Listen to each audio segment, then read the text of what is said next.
Alex e a Amanda, não sei se eles estão aqui hoje. Já estão aqui, graças a Deus, né? Então, tem vindo essas coisas, nós vamos depois orar aqui nesse lugar e repreender tudo isso em nome de Jesus, amém? Pastor André, boa noite, queremos abençoar a vida dele. Você pode liberar uma palavra de bênção sobre a vida dele, estenda suas mãos para cá. Vamos orar nesta noite, Pai, no nome de Jesus. Deus, nós queremos, Senhor, te entregar a vida do André nesta noite. Senhor. Ó Deus, quebra, ó Deus, todas as cadeias, tudo aquilo que prende a vida, ó Deus, de cada um de nós. E que o Senhor possa liberar, ó Deus, os nossos ouvidos, para que nós possamos ouvir, ó Deus, a Tua palavra. E que a Tua palavra, ela possa penetrar no nosso coração e fazer a diferença. Pai, no nome de Jesus, usa, Senhor, a vida do pastor André, nesta noite de uma forma, Senhor, ó Deus, grandiosa nesse lugar. Em nome de Jesus, nós te louvamos e te agradecemos em nome de Jesus. Amém? Você pode dizer o amém? Isso, que aí você está concordando e dizendo assim, seja.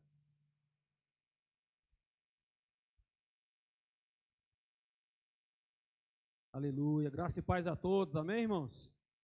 Que bom que você está aqui, bom que você veio. A chuva não te segurou, né? O Coliseu não segurou aquela geração e a chuva não te segurou. Você veio, e que bom que você veio. Glória a Deus. Obrigado, Edna. Abre comigo a sua Bíblia, livro de Mateus, capítulo 24.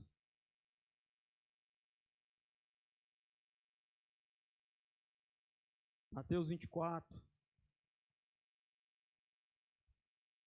versículo do 11 ao 24, nós vamos ler. Mateus 24, do versículo 11 ao 24. Aqui é o nosso Senhor e Salvador Jesus Cristo que está falando. Talvez na sua Bíblia aí as letras estão na cor vermelha. Para facilitar a leitura, algumas editoras fizeram isso, para que nós pudéssemos, de maneira tão clara, perceber que quando era o mestre que estivesse falando. Então fala bem assim. Vamos ler no versículo 10. Neste tempo, muitos serão escandalizados e trair-se-ão uns aos outros, e uns aos outros se odiarão. E surgirão muitos falsos profetas, que enganarão a muitos. E por se multiplicar a iniquidade, o amor de muitos esfriará, mas aquele que perseverar até o fim será salvo. Aquele que perseverar até o fim será salvo. E esse evangelho do reino será pregado em todo o mundo, em testemunho a todas as gentes, então virá o fim. Quando, pois, vides que a abominação da desolação de que falou o profeta Daniel está no lugar santo, quem lê entenda. Então, os que estiverem na Judéia fujam para os montes, e quem estiver sobre o telhado não desça a tirar alguma coisa de sua casa, e quem estiver no campo não volte atrás a buscar as suas vestes. Mas ai das grávidas e das que amamentarem naqueles dias. E orai para que a vossa fuga não aconteça no inverno nem no sábado, porque haverá então grande aflição, como nunca houve desde o princípio do mundo até agora, nem tampouco há de haver. E se aqueles dias não fossem abreviados, nenhuma carne se salvaria, mas por causa dos escolhidos serão abreviados aqueles dias. Então, se alguém vos disser, eis que o Cristo está aqui ou ali, não lhes deis crédito, porque surgirão falsos cristos e falsos profetas, e farão tão grandes sinais e prodígios que, se possível fora, enganariam até os escolhidos. Até aí, querido. Glória a Deus pela palavra de Deus, glórias ao Senhor, porque Ele não se emudeceu em relação a nós, em relação à igreja. Glória ao Senhor, porque Ele tem falado para nós desde o início, desde o princípio, o que há de vir a acontecer. Por certo que algumas coisas já aconteceram. Já ministrei aqui ano passado sobre os sinais que acompanharão, ou sinais que acontecerão para a vinda de Cristo, sinais na política, sinais na natureza. Já ministrei sobre esses sinais, mas hoje eu quero ministrar sobre 4 sinais, mas não mais aqueles sinais que eu ministrei anteriormente. Eu quero que você saia daqui, querido, com o entendimento disso, dos sinais espirituais da volta de Cristo. Vou falar de 4 sinais, tem outros, mas quero falar de 4 sinais espirituais da volta de Cristo. 2 situações aconteceram, especificamente ligadas ao nosso país, falando um pouco desses sinais. Por exemplo, esse ano o carnaval ficou marcado por um episódio, ou por alguns episódios, mas eu quero citar um episódio que eu vou falar aqui, todo mundo viu na televisão, viu nas redes sociais, ouviu alguém comentar, que foi o caso da cantora Baby Consuelo. Não vou entrar aqui no mérito se deveria falar, se não deveria. A Bíblia fala que devemos pregar no modo oportuno e inoportuno. Não vou entrar nesse mérito. Mas ela aproveita ali, depois de fazer um show no carnaval, e ela dá uma palavra. A Bíblia fala, querido, que até mesmo se for necessário, Deus levanta as pedras para falarem. Quando o povo de Israel, quando os judeus criticaram a Jesus, batendo no peito, dizendo que eles eram filhos de Abraão, qual foi a resposta? Até mesmo dessas pedras podemos levantar, Deus pode levantar filhos a Abraão. E aquela mulher então, não sei se pedra, não sei, mas veio e abriu a boca e falou o quê? Estamos entrando em Apocalipse. Dá um tempo lá, um prazo, que eu não vou entrar no mérito, porque a Bíblia fala aqui que ninguém sabe o dia, nem a hora, nem os anjos, a não ser o Pai que está no céu. E ela foi um período lá de 5 a 10 anos. Mas imediatamente uma outra cantora, e alguns aí, analistas, né, estudados em demologia, disseram que ela estava endemoniada, ela pega e fala o quê? Que ela, ou ele, se tratando de principado, não permitiria o Apocalipse, iria macetar o Apocalipse. Eu vou pedir para você levantar a mão, que eu acho que todo mundo viu essa cena. Repercutiu várias vezes na televisão e na internet. Né? Fizeram até meme. Então você que não viu, depois você procura lá, Baby Consuelo, falando do arrebatamento da igreja com Ivete Sangalo. E a palavra macetar, meu irmão, ela tem vários significados. Como no Brasil, as palavras elas perdem e ganham outros significados. Macetar, para quem pratica artes marciais, é quando você consegue subjugar o seu inimigo e você vai macetar, você vai marretar ele até o nocaute ou até acabar. Mas também tem um cunho também de imoralidade. Agora, certo é que Satanás, o nosso inimigo, o inimigo da nossa alma, ele quer sim, por tudo, retardar ou impedir. Não vai conseguir o Apocalipse. Foi assim quando Jesus foi nascer. Quando Herodes recebeu aqueles estudiosos falando que estavam seguindo a estrela, e a estrela apontava que o Messias estava por nascer, que eles tinham estudado, e eles tinham certeza que iria nascer o Rei dos Reis, o Senhor dos Senhores, aquele que iria redimir toda a humanidade ao Senhor. Herodes é tomado por um principado. E o que ele faz? Eu tenho que impedir isso. Que maneira que eu vou impedir isso? Vou matar todas as crianças, homens, na faixa etária de 0 a 2 anos de idade. A Bíblia fala que até mesmo as grávidas tiveram seus filhos arrancados de suas barrigas. Tentando, lutando, se esforçando para que o plano do Criador não se cumprisse, que era que o seu filho nascesse de uma virgem, que ele pudesse crescer como homem, padecer por tudo que a gente padece, sofrer as mesmas coisas que a gente sofre, ser tentado nos mesmos desejos que nós somos tentados, mas não pecar, de se entregar para ser morto e ressuscitar ao terceiro dia, garantindo a nós também a moradia no céu. Fez de tudo, e hoje não é diferente, meu querido. Hoje, Satanás também tem um plano diabólico para retardar ou impedir que se aconteça aquilo que está escrito nas Escrituras. Seja calando a voz profética, seja impedindo de você caminhar com Deus, e de outras e tantas táticas e maneiras que ele tem tentado fazer isso.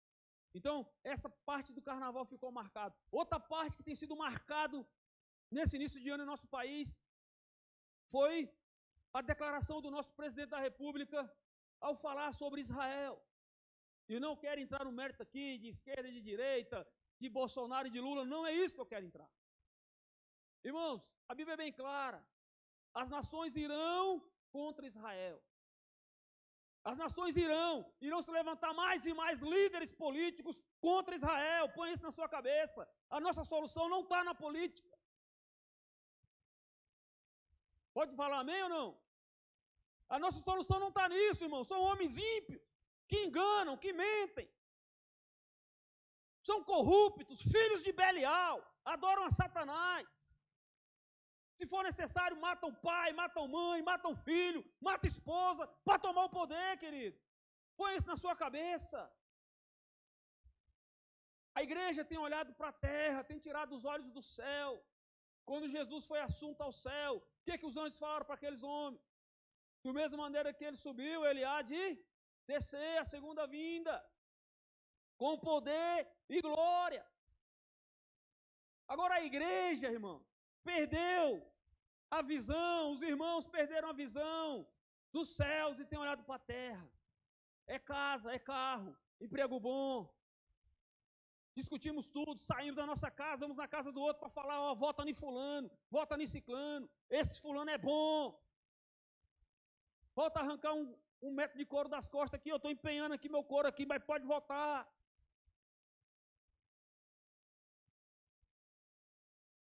Dá o sangue, dá dinheiro, dá tudo. Porque a vista está onde? Na terra, olhando para baixo. Tendo esperança somente aqui, nesse lugar. O mundo não nos cabe mais, irmão. Nós não, se você está incomodado, você se incomoda com o som alto, você se incomoda com o uso de droga, você se incomoda com a prostituição, com a promiscuidade, você se incomoda com a corrupção, você se incomoda com a enfermidade, você se incomoda com a bagunça que está no mundo. Parabéns, você não é deste mundo, você é cidadão do céu. Porque se estiver tudo bom para você, se estiver tudo bem para você, está errado, se converta. Esse mundo não nos cabe, meu querido. Esse mundo não nos cabe mais. E a igreja tem esquecido da volta de Cristo, do arrebatamento. Não se fala mais sobre o arrebatamento. Não se fala mais sobre isso. Ah, porque eu creio no pré, eu creio no pós, eu creio no meso. Não importa qual a teologia, meu irmão, que não quero entrar em teologia, não. A discussão é se é antes, se é depois ou se é no meio. Mas não tem dúvida, olha para mim, não tem dúvida. Haverá o arrebatamento. E não é Baby Conselho que está falando, não. É a Bíblia. Haverá o arrebatamento. A Bíblia fala que o apóstolo Paulo estava pregando certa vez e tinha um rapaz que dormia durante a pregação. Aquele rapaz cai e morre. Depois Deus usa o apóstolo Paulo e ele ressuscita aquele jovem. Mas eu quero falar que no meio da pregação de um apóstolo, pessoas dormem. E hoje não é diferente, no meio da palavra sendo proferida. No meio do evangelho, no meio da igreja. Não estou falando de hoje, de agora, desse culto nosso. Pessoas estão dormindo. Saem do culto até falando, o culto foi uma bênção. Que palavra abençoada. O que pregou? Não lembro, eu sei que foi bom. Porque não tem entrado na mente, querido. Tem aqui, mas está preocupado com tanta coisa. Vamos entrar nisso aqui. Quando a Bíblia fala aqui em Mateus, aqui, que o amor de muitos se esfriará. Vamos seguir. A igreja não tem falado mais do arrebatamento, e o arrebatamento é algo que vai acontecer, meu irmão. Inclusive, se você quiser, eu passo uma procuração para você dos meus bens, e quando acontecer o arrebatamento, você pode ficar com a minha casa, você pode ficar com o meu carro, dê comida para os meus cachorros, pelo menos. Tudo que é meu eu te passo, porque eu não vou estar aqui quando acontecer. se é antes, se é depois, se é no meio. Depois do arrebatamento, se você quiser, fique com as minhas coisas. O arrebatamento não é uma hipótese. O arrebatamento não é algo, uma fábula. O arrebatamento não é algo, conto da carochinha. É real. Não vou entrar aqui a respeito de teologia, poderíamos entrar aqui em várias. Já preguei sobre isso aqui. Os 3 modelos de teologia do arrebatamento, sim ou não? Já preguei. Poderia entrar aqui e falar de Daniel, irmão. Leia Daniel. Aqui em Mateus, Jesus fala, quem leu Daniel entenda. Capítulo 3 de Daniel, o que fala lá? Capítulo de Daniel fala, os amigos de Daniel que estavam com ele foram 4, foram vários jovens, mas 4 se destacaram, Daniel e seus amigos. O rei manda fazer uma estátua, e quando tocasse o sino, quando tocasse as trombetas, todos deveriam se curvar àquela estátua, sim ou não? Está lá. Interessante que o capítulo 3 de Daniel, Daniel não faz presença nesse capítulo. Daniel não está lá. Daniel não é colocado na fornalha. Se você lê de maneira rápida, você vai pensar assim, Daniel se curvou à estátua. Daniel não foi jogado lá. Não, irmão, deixa eu falar para você, o livro de Daniel é um livro profético, como toda a Bíblia é. Mas o livro de Daniel está falando do fim. Daniel aqui simboliza a igreja. Nabucodonosor simboliza, sabe quem? O anticristo. A Bíblia fala que o anticristo vai levar a humanidade a adorar a besta.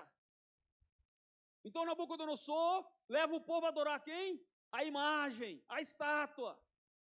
3 não se dobram, simbolizando quem? Israel. Vai ser jogado na fornalha. Podemos falar da grande tribulação, que a grande tribulação que a igreja não vai passar. Poderia defender isso. Defendo isso. Daniel não está lá porque simboliza a igreja. Os 3 simbolizam Israel, foi jogado na fornalha, mas lá na fornalha a Bíblia fala que quando eles abrem a fornalha para jogar os homens, os guerreiros que abriram a fornalha, a Bíblia fala que eles são o quê? Consumidos. E aqueles homens são jogados lá dentro. Só que a Bíblia fala que nem o cabelo daqueles homens, e nem as suas vestes, chamusca do fogo, ou pega cheiro da fumaça. E quando Nabucodonosor olha para dentro da fornalha, ele pergunta para os seus oficiais, não jogamos 3 homens lá dentro? Sim, nós jogamos 3 homens. Por que eu vejo 4? E o quarto semelhante ao filho do homem. Traduzindo, semelhante a um anjo. Traduzindo, semelhante a Deus. Tira esses homens daí de dentro rápido, porque verdadeiramente não há outro Deus que não seja o Deus de Israel. Deus de Abraão, de Isaac e de Jacó. O arrebatamento, querido, vai acontecer. Não tenha dúvida disso. Tira os seus olhos da terra. Olhe para o céu. Os sinais espirituais que acompanham a volta de Cristo. É real, vai acontecer. É real isso. Poderia citar para você aqui 24, 31, 32, 1 Tessalonicenses 4, de 3 a 17, que vai falar lá em Tessalonicenses, vai falar de quê? Aqueles que dormiram primeiro, que morreram primeiro, depois fala de nós. Seremos arrebatados, iremos encontrar com o nosso Senhor, lá na glória, lá nas nuvens, lá no céu.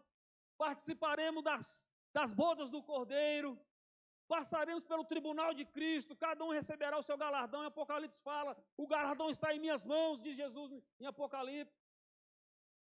Você tem que crer nisso, meu querido. A nossa esperança é essa, a esperança não é ganhar na Mega Sena da virada, a esperança não é ganhar na telecena do Silvio Santos. A esperança não é isso, a esperança é Maranata, ora vem Senhor Jesus, vem julgar o corrupto, Senhor.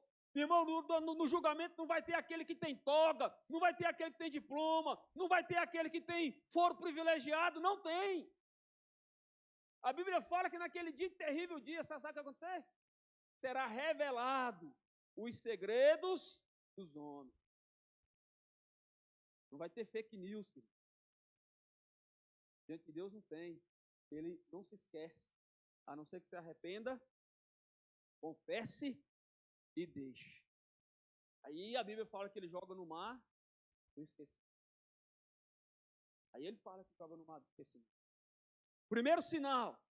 Primeiro sinal. A Bíblia fala aqui em Mateus 24,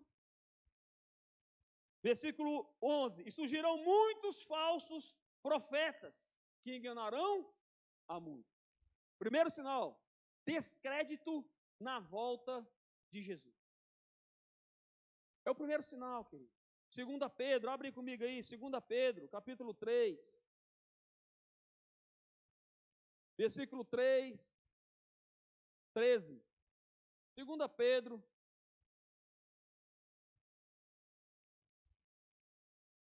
três, 13. Fala assim.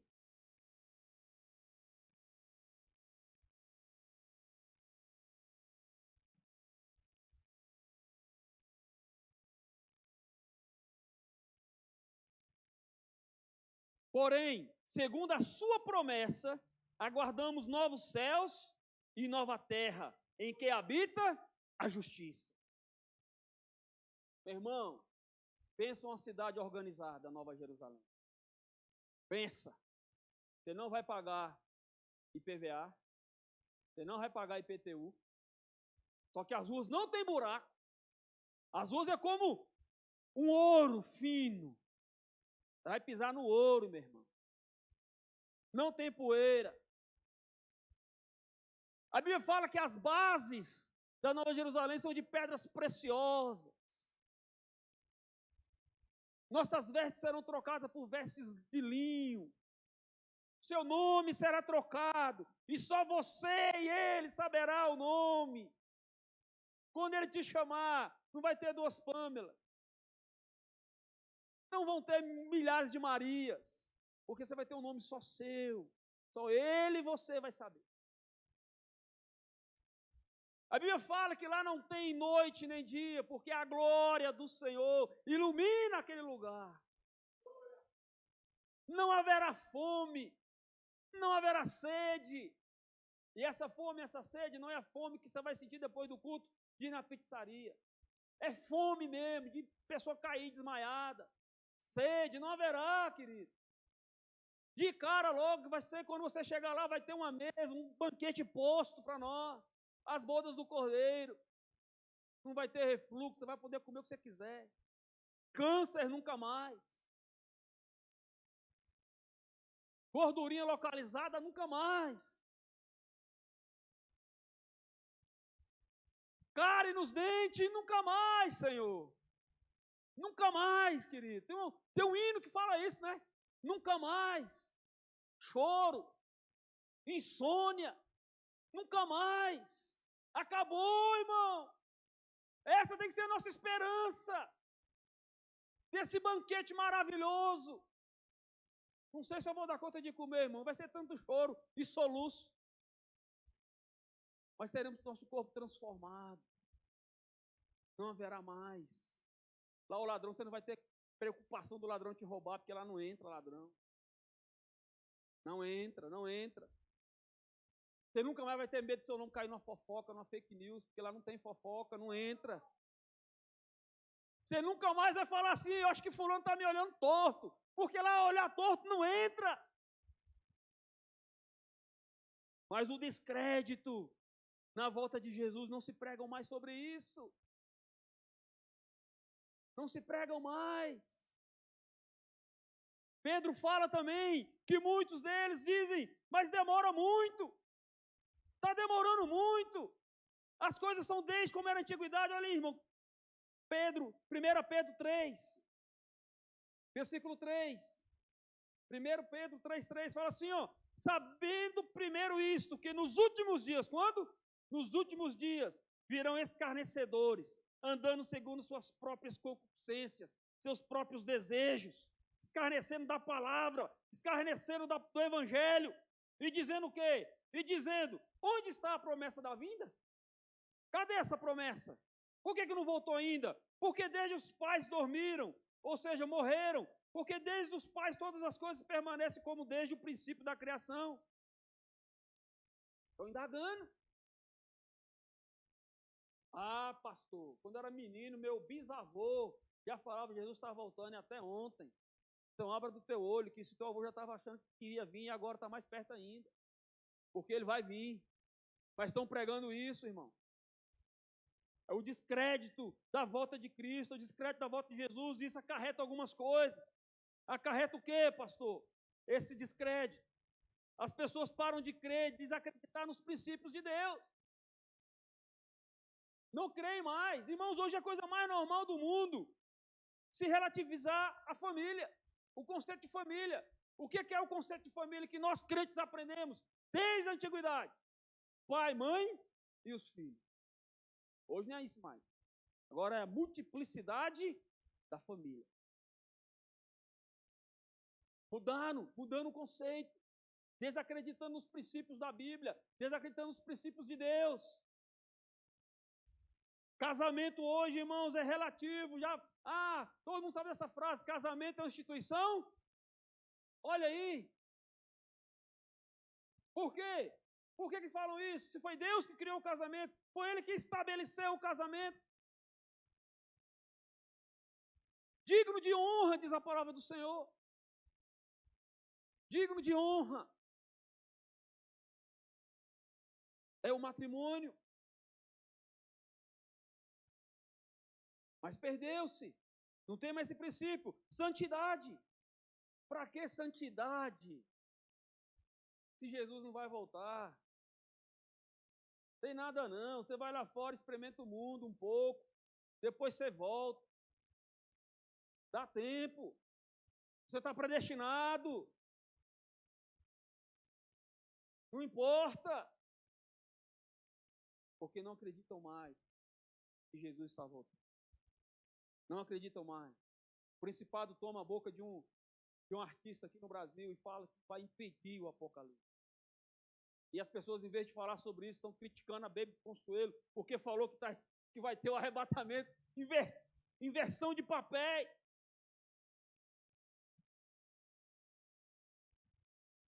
Não, porque ela não escolheu o lugar certo. Não, porque ali não era lugar.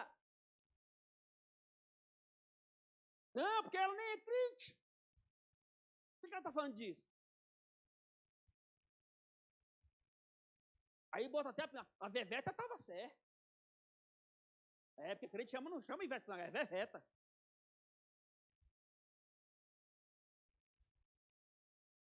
Irmãos, nós não podemos parar de pregar da volta de Cristo. Uma frase que nós usamos muito para evangelizar, o que é? Jesus te ama.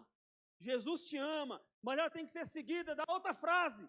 Jesus te ama e Jesus está voltando. Arrependa-se. É chegado o reino. Sabe como é que eu aprendi a evangelizar, irmão? É assim, ó, ou você se converte, você vai para o inferno. O crente virava as costas e ia embora. Se converte, não vai para o inferno. Se arrependa, você vai para o inferno. Hoje não é assim mais não. Rapaz, vai para a igreja lá que seu casamento vai ser abençoado. Vai para a igreja lá que Deus vai tirar você dessa pindaíba que você está, dessas dívidas. Rapaz, vai para a igreja que você vai sair dessas dívidas. Vá. Vá para a igreja que Deus vai te dar um casamento. Vá para a igreja, você vai passar no concurso público. Não vai para a igreja, vai fazer um monte de coisa. Menos livrar a alma do inferno. Não, pastor, mas isso aí é muito agressivo. É muito agressivo. As pessoas, sabe, vão... Irmãos, fui cortar meu cabelo aqui ontem. E na barbearia lá, o pessoal sabe lá que eu sou pastor, começamos a conversar. E toda vez que eu vou lá, eu prego o evangelho para ele. Para quem está lá perto, o pessoal já conhece, corta o cabelo lá milhões de anos. E comecei a falar da volta de Jesus para aquele povo. E sabe o que eu admirei? É que eles sabem que Jesus está voltando. Eles sabem. E nós, irmãos, é que ficamos que não posso falar isso aqui não, porque senão a pessoa fica com raiva de mim. Quando eu fui orando a Deus para ministrar essa palavra, eu falei, Senhor, eu não quero que essa palavra seja uma palavra para agredir os irmãos, para lapiar os irmãos. É uma palavra para trazer esperança de que o Senhor está voltando, que hoje, Deus amado, haja conversão, que haja reconciliação, que haja derramado o Espírito Santo, que haja um avivamento no meio do povo, meu Deus. Primeiro ponto, descrédito na volta de Jesus. pregue assim: Jesus te ama e Ele nos ama, amém? Mas Jesus também está voltando. Se apresse. O que vier para você arrumar, arrume. O que precisar de você mudar, mude o mais rápido possível, porque Jesus está voltando. Não importa se vai passar aqui, irmãos. Vou te botar aqui o que Jesus falou lá sobre o rico e Lázaro.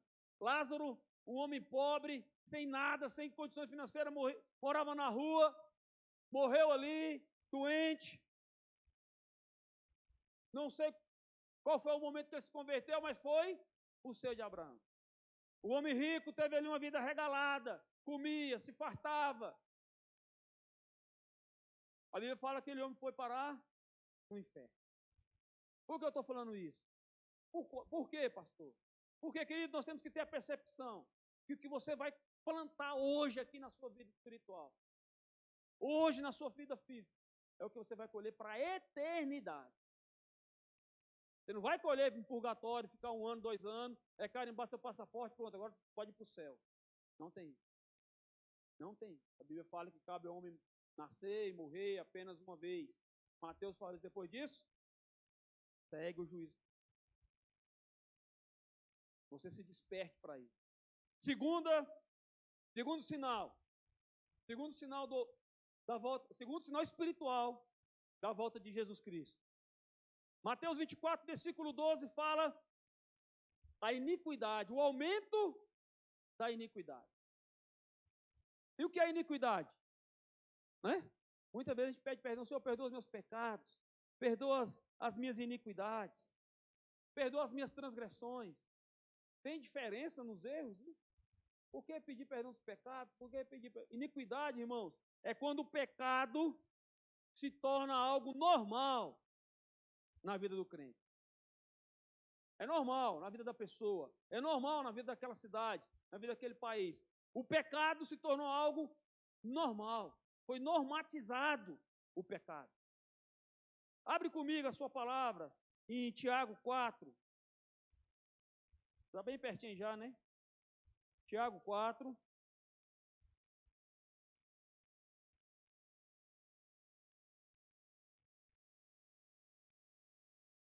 O versículo é o 4. 4. Fala bem assim. Vamos ler o 3. Pedis e não recebeis, porque pedis mal, para o guardardes em vossos deleites. Adúlteros e adúlteras. Não sabeis vós que a amizade do mundo é inimizade contra Deus? Portanto, qualquer que quiser ser amigo do mundo, constitui-se inimigo de Deus. Somos nós que temos o poder de nos constituirmos inimigos de Deus. Quando somos amigos do mundo. Quando fazemos isso, pastor? Quando praticamos a iniquidade. Quando o pecado para nós vira algo normal. Vou te dar alguns exemplos aqui que hoje em dia eu tenho visto que tem sido algo cultural. Pecados são culturais, que ninguém nem reclama mais. Pecado dos lábios. Irmãos, falar palavrão ficou algo normal. É legal ver um carioca conversando e falando palavrão. Todo mundo quer imitar. Tenta nas redes sociais quais são os memes mais engraçados, que tem mais comentários, que tem mais curtição lá. São os memes que tem palavrão. Tem nomes que se eu falar aqui, alguns vão estar falando: não, pastor, mas isso aí não é palavrão, não. Isso aí não, pastor, pera lá. Isaías, quando vê o trono do Senhor, ele vê o trono de Deus, a primeira coisa que ele se arrepende é de quê? Pecados dos lábios. Meus lábios são impuros. A Bíblia fala que vai lá um anjo, pega uma chama viva do altar e toca nos lábios de Isaías, seus lábios estão purificados. Irmão, não é normal o crente falar palavrão. Se você fala, Deus tira essa iniquidade do meu ser. Querido, eu estou há 25 anos no meio militar. 25 anos. E eu não conheço uma classe, tanto no treinamento, como no dia a dia, no trabalho, na lida. Não conheço e fale mais palavrões do que a classe militar. Se tem algum militar aqui, me perdoa por estar revelando os segredos da caserna. Mas também fala se é verdade, se é mentira. Tem palavrão que você nem sabe que existe, mas vai ser palavrão mesmo, uma palavra tão bonita dessa. Dá para fazer um dicionário de palavrão. Mas quando eu entrei lá, irmão, eu pedi para Deus, Senhor, que meus lábios não se corrompam, que os meus lábios não venham se corromper diante desse cenário que eu estou diante. E não é fácil, meu querido. Não é fácil.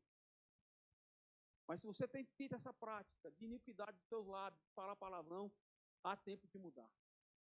Se arrependa disso. Outros crentes que estão acostumados, antigamente, assim que saiu aquele livro do Jorge Linhares, As Palavras Têm Poder, o crente parou de falar o nome de desgraça, de danado. Mas só que o livro já esqueceu, ninguém lê mais esse livro, voltou de novo. O que você ouve crente falar desgraça, desgraçado. Irmãos, eu falo isso aqui com temor, não ao nome, ao Senhor, porque sabe o que eu estou falando para que você venha um alerta para você, que essas palavras não estejam nos seus lábios, não esteja diante de você, querido. Muda o seu vocabulário. Nós éramos ensinados como, pastor Eliano? Se você der um tropeção, em vez de você xingar ou gritar, o que você fala? Glória a Deus! E sai xingando. Era uma campanha, irmão, eu lembro. Troque um palavrão por um glória a Deus. Mude o seu vocabulário, meu irmão. Não é normal. Não é normal. É iniquidade. É iniquidade. O adultério está normatizado dentro da igreja? Sim ou não? Quantos casos nós vimos falar perto de nós, longe de nós? E aí o adultério traz o quê? Algo que também está normal? Divórcio. Está normal. Normatizou o divórcio. Volta, segundo sinal da volta de Cristo. Aumento da iniquidade. Amizade com o mundo. Amizade com o mundo. Ingratidão, olhar impuro, murmuração. Tudo isso está dentro, irmão, da iniquidade. Tem gente que já reclama tanto, que já murmura tanto, que mesmo quando ele ganha um presente bom, ele reclama. Você dá para ele um carro velho, todo enferrujado, todo quebrado, ele não tinha um presente melhor para me dar, não. Aí você dá um carro todo para ele importado. Deus o livre, não vou ter dinheiro para pagar o IPVA, nem o seguro. Você dá para ele uma casinha pequena para ele morar, essa casa está muito apertada. Você dá uma mansão, meu Deus, como é que eu consigo limpar essa casa? Nunca está satisfeito, meu irmão. A murmuração virou uma iniquidade na boca dele. E a Bíblia fala que aquele que murmura atrai para si demônio. Se a Bíblia fala que o Senhor dá ordem aos anjos para acampar ao redor daqueles que o temem, a Bíblia fala que aquele que murmura chama para si demônio. Então, em vez de ter um acampamento no seu lado de Deus, tem um acampamento diabólico. Mas que tem um acampamento, tem. Você escolhe quem vai acampar do teu lado. Aumento da iniquidade. Homens que estão aqui desejosos para cumprir seus desejos. A Bíblia fala de homens sensuais. Então, não só na questão da imoralidade, não, irmão. Mas estão ávidos, estão empolgados para satisfazer o próprio. Timóteo fala também que nos últimos dias ali, carta ao Timóteo, teriam comichões nos seus ouvidos e não suportariam a sã doutrina. Você começa a pregar sobre a verdade, sobre a palavra, começa a encostar a palavra, começa a, não quero mais, isso aqui não dá para mim, essa palavra não é para mim, isso não é pregação para domingo. Pregação para domingo é ser uma palavra motivacional, uma palavra de coach, para motivar os irmãos. Pastor André perdeu a mão.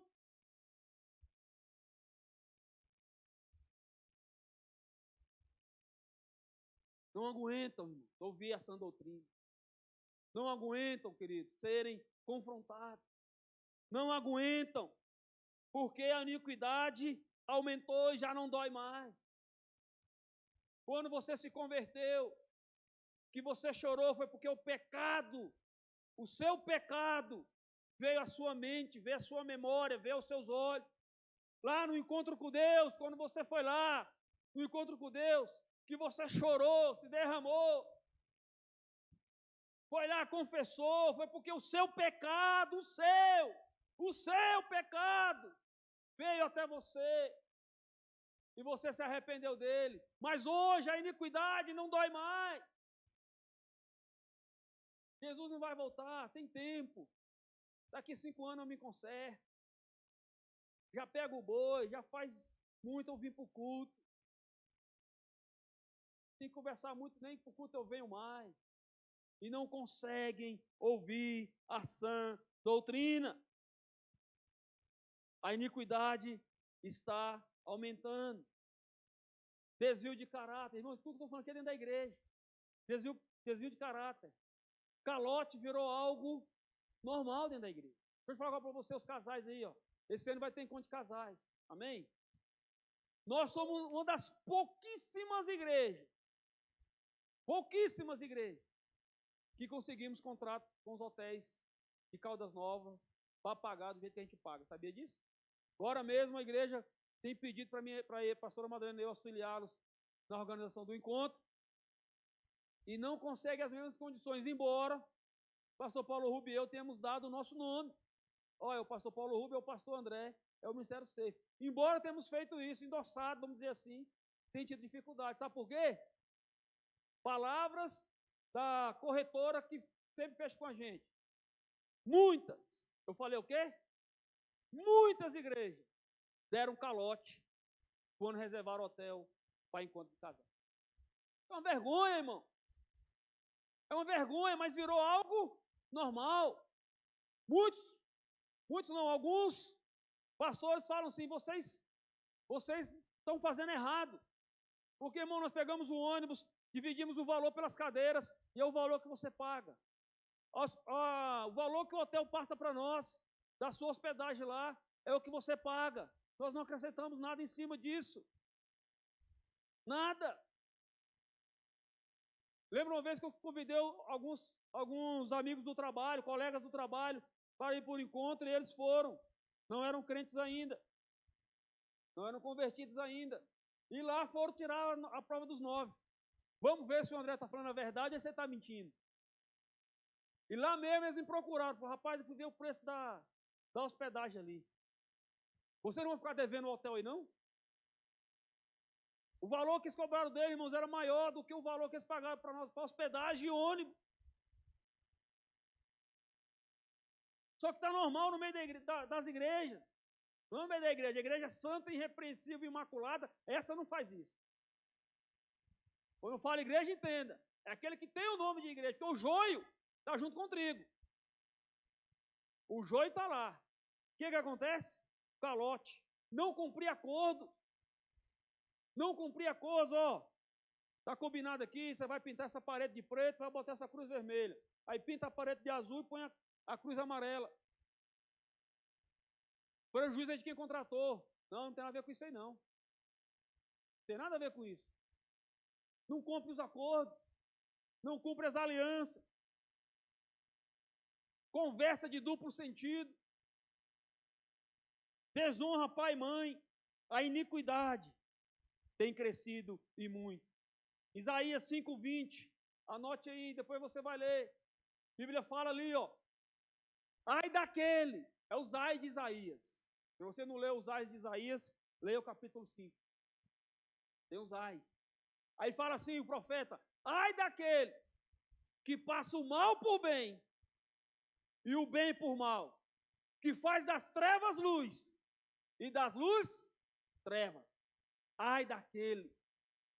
Irmão, hoje em dia quando você fala que você é um conservador, ou seja, aquele que quer que as coisas se conservam da maneira original, você é tido como mente fechada.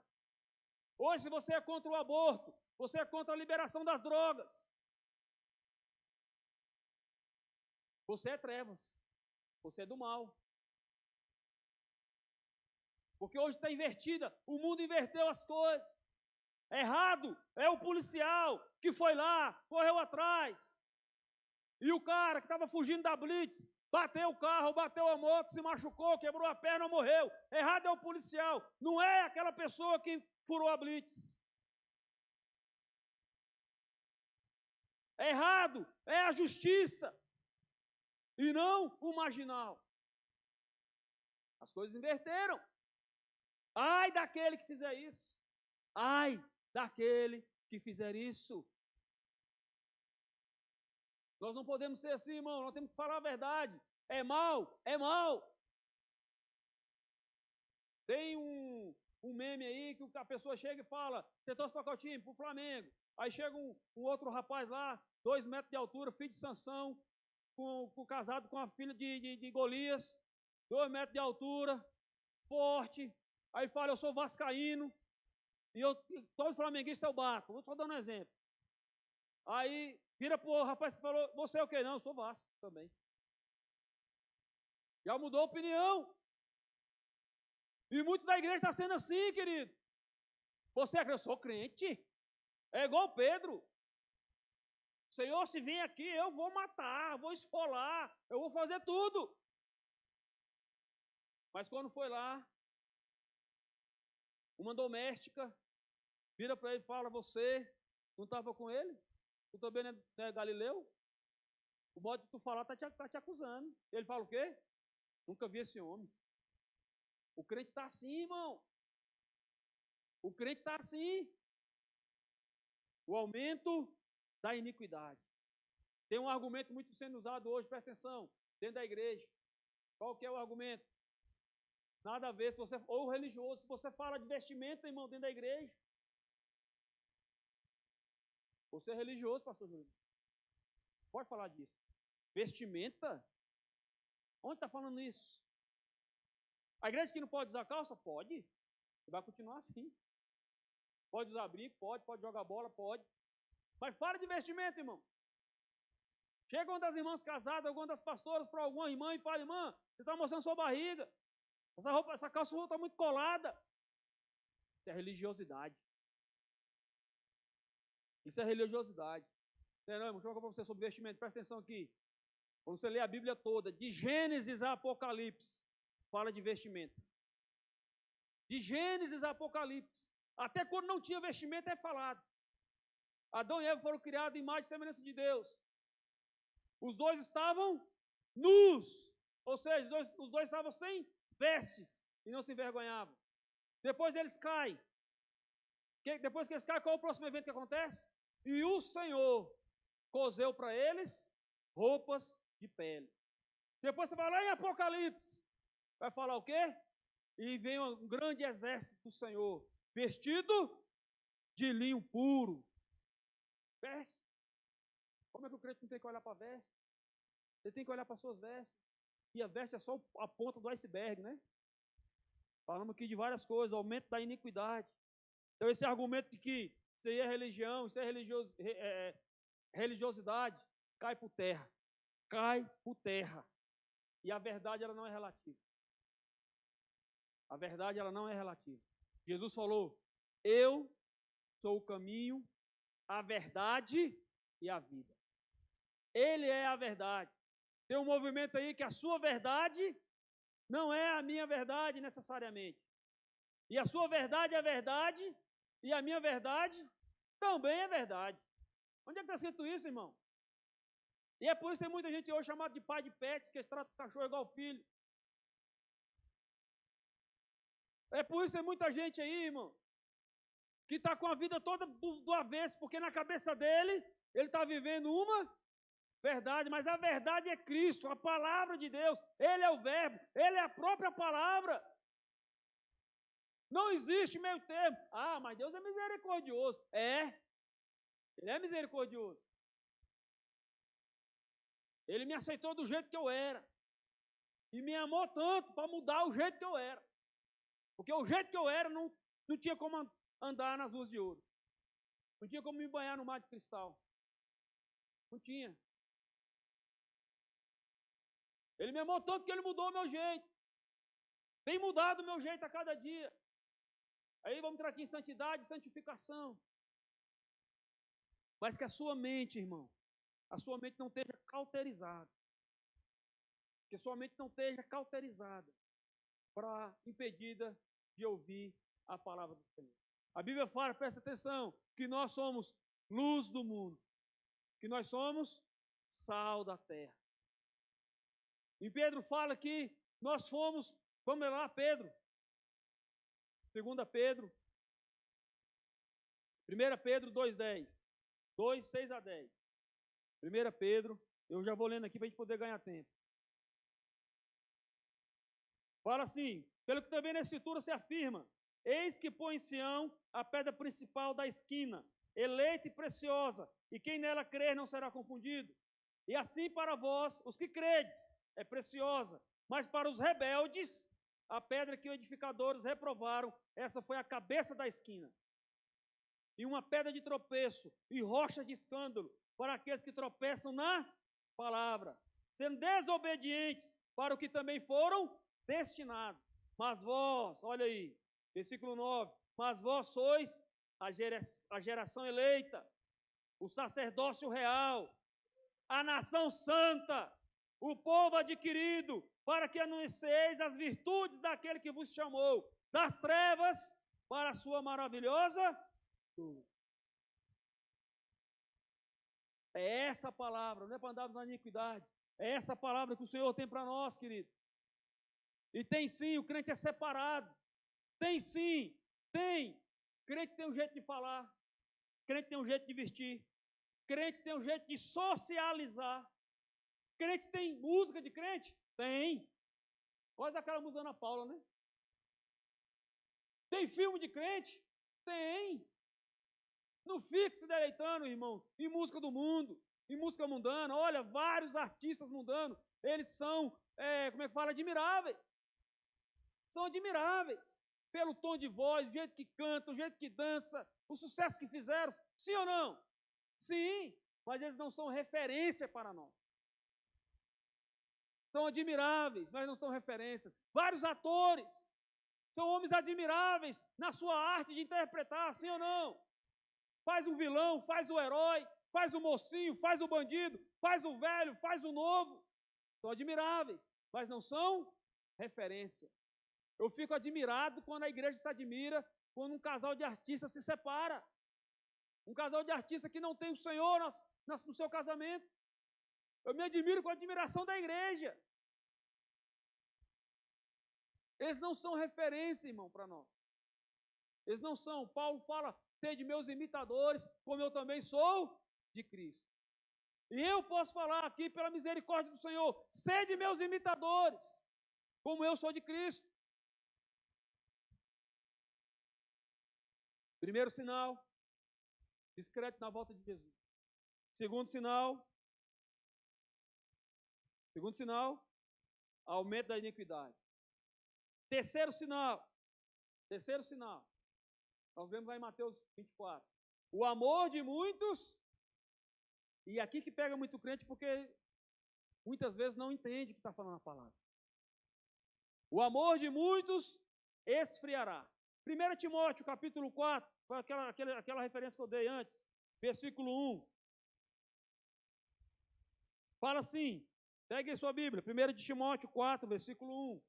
Fala, mas o Espírito expressamente diz que nos últimos tempos apostatarão alguns da fé, dando ouvidos a espíritos enganadores e a doutrinas de demônio, pela hipocrisia de homens que falam mentiras, tendo cauterizado a sua própria mente ou consciência, proibindo o casamento, ordenando a abstinência de alimentos que Deus criou para os fiéis e para os que conhecem a verdade, a fim de usarem deles com ações de graças.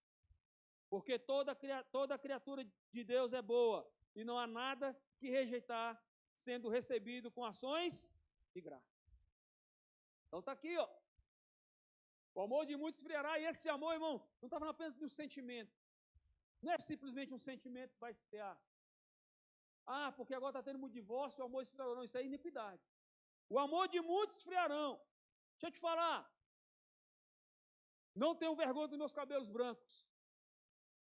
Tenho muito orgulho. Até falei que ia dar um retoque. A minha amada falou que não pode. Porque ela acha bonito assim. Então fica.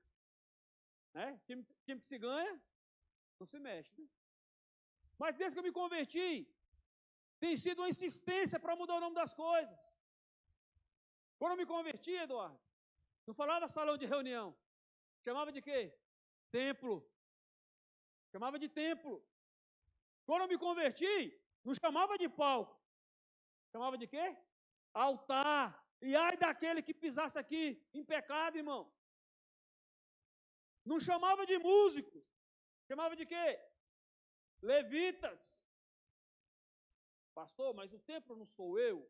Sim, meu querido. Você é o templo que você está andando lá no seu trabalho. Você é o templo que você está lá na sua casa. Quando você está na sua faculdade. Onde você quer. Você é o templo que o Senhor habita em você. Quando o corpo de Cristo, todos nós, fazemos parte do corpo de Cristo, estamos reunidos nesse lugar aqui, esse lugar fica santo, porque o povo de Deus está aqui. Então é templo. Aqui é palco. Se fosse um auditório, um salão de festa, aqui é altar. A diferença de músico para levitas, o músico pode ser o melhor, tocar na melhor orquestra e não ser levita. Porque levita sabe o peso que é aqui pegar o violão, pegar o teclado, o microfone, a bateria. Ele sabe que a responsabilidade dele é de trazer, de levar nós a adorar o Senhor dos Exércitos. Ele sabe que além de levar nós a adorar o Senhor dos Exércitos, ele tem que atrair a atenção de Deus.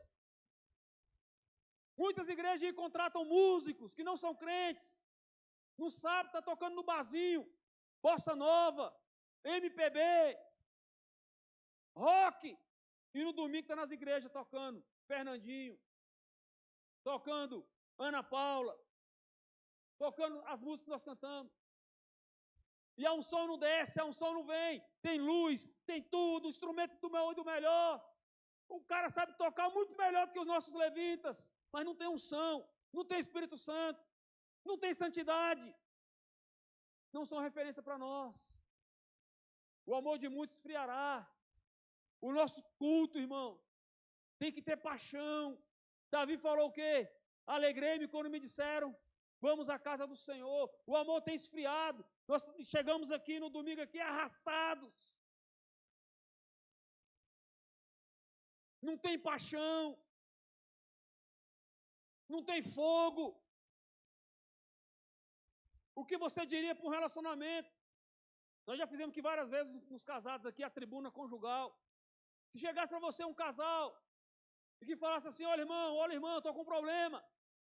E essa pessoa falasse que no casamento dela não tivesse mais amor. As coisas estão do mesmo jeito. Continua fazendo as coisas, servindo um ao outro, trabalhando um para o outro, pagando as contas, criando os filhos. Mas a mulher, quando vai lá servir o marido, põe a comida no prato e entrega para ele na mão dele. O marido, quando vai lá para ajudar a mulher, alguma coisa ajuda, faz o que tem que fazer, mas sem amor, sem paixão, sem vontade de estar junto. Você diria que esse relacionamento é um relacionamento feliz ou infeliz? O que adianta um relacionamento paternal, onde o pai ele dá tudo, dá a roupa, dá o arroz, dá o feijão? Quantos ouviram disso? Quantos viveram isso? Mas não tem um colo, não tem um abraço, não tem o Deus te abençoe, não tem vai com Deus, meu filho, não tem eu estou com saudade de você, meu filho. O amor de muitos esfriará, nós estamos fazendo isso dentro da igreja. Chegamos para o culto como se estivéssemos chegando para uma reunião social. O Ariel já começou aqui o louvor, já pediu para ficar de pé, o pastor já leu a Bíblia. Alguns irmãos já estão até com a mão levantada, mas quando eu chego, muitas vezes atrasado do horário, eu me vejo no direito de cumprimentar quem está perto de mim, de atrapalhar, de bater nas costas. Ei, cheguei. Não se importa mais. O irmão está aqui na frente recebendo oração, constrangido, compungido pelo Espírito Santo. E eu estou lá atrás, bebendo água, mexendo no celular, conversando alto. O amor de muitos esfriará. Culto ao Senhor, culto de celebração, não é uma reunião comum, meu querido. Não é reunião de condomínio. Não é reunião de clube. Não é reunião de paz, não é reunião do time. Você não vem aqui para, o louvor foi bom, não. Eu quero perguntar para você, ministrou um louvor bom ao Senhor? O seu louvor chegou a Deus? Pastor, não sei cantar as músicas, então se ajoelhe e vai orar. O amor de muitos esfriarão. O amor de muitos vai se esfriar, querido. A gente não sente mais falta do irmão que faltou ao culto. Não sente. Não sentimos mais falta do irmão que se desviou, que está fraco. A gente não chora mais. Senhor, aviva aquele irmão. Meu pai, aviva aquele casal que está passando problema, não. Ih, rapaz. Já vi tantos desviar que já até perdi a conta. Ih, fogo de palha. A gente não sente mais, a gente não sangra mais, irmão. Olha, querido, eu, depois que comecei a trabalhar aqui na Ceilândia, já vi muitos casos problemáticos e muitas coisas que talvez era para traumatizar. Mas tem algo que nunca esqueço. No meu primeiro dia de serviço aqui em 2007, a primeira ocorrência que eu peguei aqui foi de um suicídio. Lá no PSU. Não vou te relatar aqui a cena, mas é como se eu estivesse vendo agora aquela cena. Me marcou, porque foi a primeira que eu tinha visto. Sei da história daquele homem. O homem, na época, concursado, ganhava bem, se entregou às drogas. Ele abandonou a família. Conhecidíssimo ali no PSU. Não aguentando mais. E não tendo o amor de Deus, não tendo a esperança da glória. Deu fim à própria vida ali. E eu não esqueço, querido, daquela cena.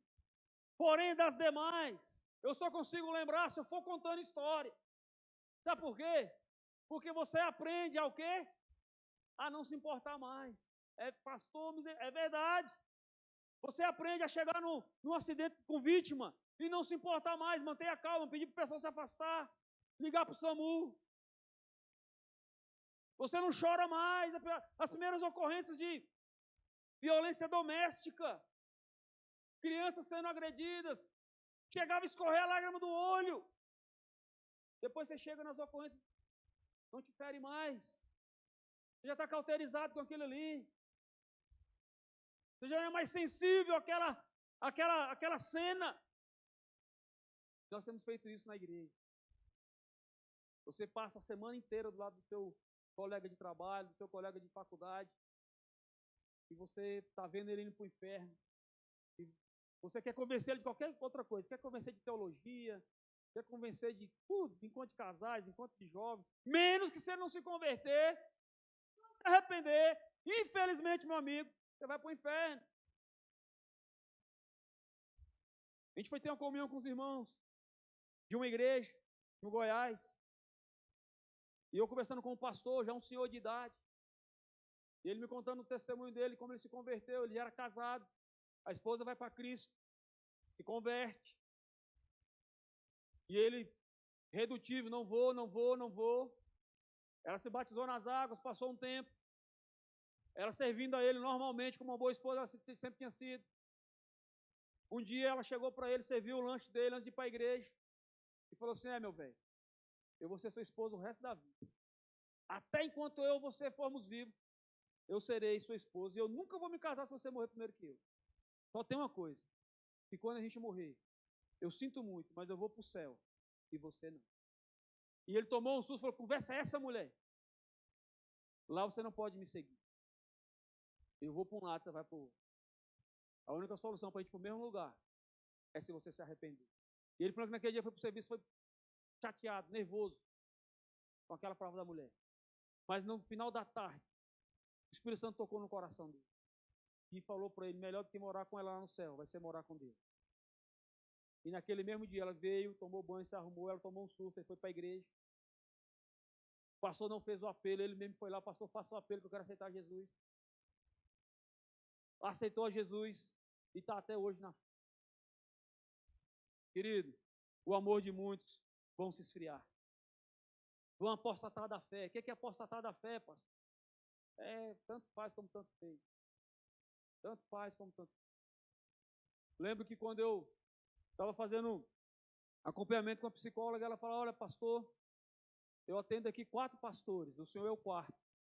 A diferença do Senhor para os outros 3 é que os outros 3 pastores não creem mais. Estão no púlpito pregando, mas não creem mais. Muitos irmãos apostataram, sentados nos bancos da igreja. Vem porque não tem outro lugar para ir. Faz falta o culto no domingo. Faz falta estar aqui no domingo. Aí vem. Mas não creem mais. Não querem mais. O amor de muitos esfriará. É mais importante, meu querido, eu assistir o jogo do meu time do que vir para o culto. Olha aí, hoje o jogo é na hora do culto. Sinto muito, domingo que vem tem culto, eu vou assistir o jogo hoje. Muitos estão aqui ouvindo a palavra, mas estão mexendo no celular, mandando mensagem. Nós vamos comer aonde? Nós não vamos comer aonde? Curtindo mensagem de Instagram. A gente está pregando aqui, a gente vê, meu irmão. Não, pastor, eu estou mexendo aqui escondido, ninguém está vendo. Eu estou vendo. Você não vê não, Júlio Marcos, quando você está pregando aqui? É gente conversando, cochichando, mexendo no celular, curtindo mensagem, mandando mensagem, vendo placar de jogo. Eu vejo daqui. Pastor, eu faço escondido aqui, bem caladinho. Irmão, se nós que somos comedor de feijão estamos vendo, imagina o Espírito Santo. E a Bíblia fala assim, olha, não se engane o homem de Deus, não se zomba. De Deus, não se escarnece. Tudo aquilo que o homem plantar, certamente colherá. Irmão, tem coisa que a gente não planta, que a gente colhe. Eu nunca plantei capim lá no meu lote. Nunca. Mas outro tem para nascer, meu irmão. Agora o que eu plantei? Jabuticaba, acerola, manga, batata doce. Não adubo não, para você ver. Morre o pé seco, querido. Agora, se sem plantar, nós já colhe, tem muitas vezes coisa que a gente quer colher, e plantando. Aí as coisas não dão certo. Aí não consegue romper na fé. Aí entra em depressão. Aí entra em tristeza. Aí não consegue arrumar aquilo que está pedindo para Deus. Aí não consegue evangelizar. Porque nem você está evangelizado, como você vai evangelizar? Nem você está convertido, como é que alguém vai se converter com a sua palavra? O amor de muitos esfriará. Já estou encerrando. Quarto sinal que eu vou falar hoje. Derramamento do Espírito Santo. Derramamento do Espírito Santo. Irmãos, antes de eu falar isso aqui, eu tenho algo que eu tenho que falar aqui para você. O amor de muitos esfriará. Eu não posso perder essa oportunidade de falar isso para você. Nós estamos vivendo uma geração de teólogos. São tantos teólogos de 20 anos de idade, 18 anos de idade, teólogos de 60 anos de idade. Eu descobri um monte de versículo que eu li errado há 35 anos. O cara já começa assim uma história dele. Você leu tal versículo errado a sua vida inteira. Aí ele vai dar a explicação dele lá. 1001 teologia. Sabe de tudo da teologia do Espírito Santo, mas não crê na manifestação. Sabe de tudo do Espírito Santo, mas não crê na oração em língua. Sabe de tudo do Espírito Santo, mas não crê que é uma pessoa. Sabe de tudo de teologia, mas não crê na imposição de mãos. Hebreus capítulo 6. Sabe de tudo de teologia, mas não crê no arrebatamento da igreja. Sabe de tudo de teologia, mas não crê na Trindade. Está escrito. Me dá um versículo que está na Trindade. Sabe de tudo de teologia, mas não crê no pastorado feminino. Me dá um versículo. Meu irmão, isso aí tem sido uma celeuma tão grande que ninguém mais prega o evangelho. Vamos lá, quem já foi lá vai lembrar. Jesus salva. Olha lá, Júnior, tu foi de lá. Jesus cura. Jesus liberta e voltará. Isso é o evangelho, irmão. Não é só da igreja quadrangular, não. É o evangelho. É isso que eu tenho que pregar no posto de saúde, no hospital, no quartel, na rua. Pregar do evangelho. E o derramar do Espírito Santo. Joel 2, 28. Vamos ler? Eu gostaria que você já começasse a se preparar para que você pudesse receber um renovo do Espírito Santo hoje. Já comece a entrar já no Senhor, você que ainda não entrou, para que Ele te renove. Que essa palavra não seja simplesmente para te confrontar, mas que ela venha para te mudar. Porque hoje, irmãos, nós pastores, nós mais somos confrontados, pode tatuagem, pode piercing, pode segundo casamento, a respeito de dízimo, de oferta. Por quê? Porque a igreja nunca quis tanto se parecer com o mundo. Meu irmão, quando eu era adolescente, eu queria imitar os jogadores de futebol.